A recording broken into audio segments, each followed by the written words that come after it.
Hello hello थोड़ा सा hello hello sound में आवाज खाली बढ़ा दीजिए हो जाएगा। महारानी। हाँ स्वामी। यहाँ की सारा विध व्यवहार हो चुका है, अब अपने मैके को छोड़ो, अपना ससुराल उत्तमपुर हवेली चलने की तैयारी करो। हाँ स्वामी, अब चलने की तैयारी किया जाए। चलो चलते हैं। आहे यजुदीन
उतरी है आसमान से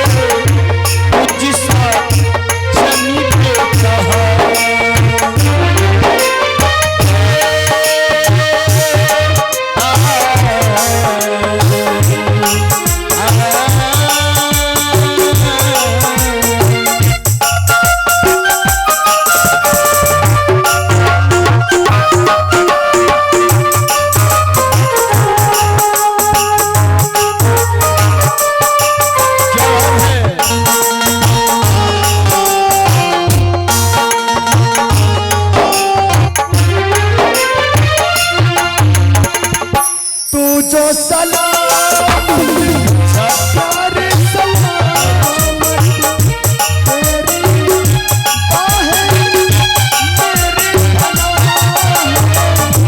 तूने मुझको इतना चाहा और खुदा से हम क्या जाने।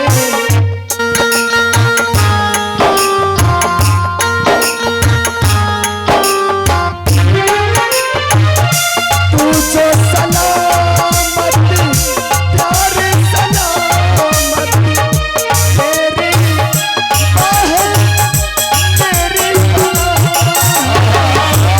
तूने मुझको इतना चाहा और खुदा से हम क्या जाने। नाम वफा तुझ पे है जिंदा तू मेरा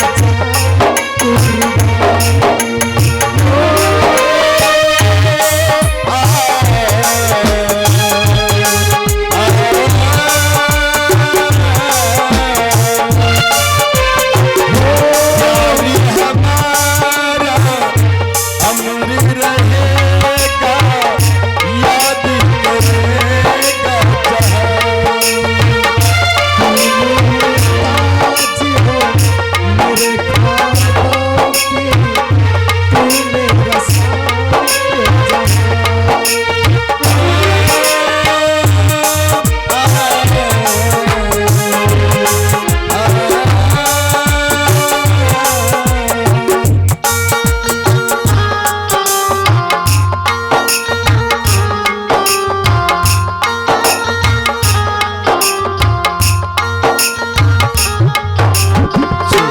रुकिए स्वामी जी। क्या हुआ? अचानक तुम क्यों रुक गई? क्या बात है महारानी? स्वामी आप इसी जगह डोली को रुकवा दीजिए स्वामी। अचानक? हाँ, अचानक तुम डोली को रुकवाने के लिए चाहती हो? ये चलते चलते हम लोग कहाँ आ गए हैं? अच्छा, रुको, पहले डोली को रुकवाने दो। अरे कहार भाई, महारानी की आदेश में कुछ पल के लिए डोली को यहीं पे रोक दिया जाए और जाओ तुम लोग डोली रोक के पानी उनी जाके पियो और वृक्ष के पास आराम करो। महारानी, हम लोग चलते चलते उत्तमपुर सीमान पहुंच चुका हूं। ये मेरा राज्य जो उत्तमपुर पड़ता है उसका सीमान पहुंच चुका हूं। ओ तो ये उत्तमपुर का लास्ट सीमान है। हाँ महारानी। और ये सब माया नगरी बाजार है। हाँ स्वामी अभी अभी मेरी शादी हुई है और मैं नई नवीली दुल्हन बन के आपके महल तक जा रही हूँ। हाँ, जा रही हो। आज से हाँ हम दोनों एक पति पत्नी का रिश्ता में बंध गए हैं। हाँ, क्यों नहीं। आज से हम जिए मरेंगे साथ की दुनिया याद करें। और आज से हाँ मैं आपकी अर्धांगिनी बन चुकी हूँ। हाँ, आधे अंग का मालकिन हूँ मैं। तो कोई शक है?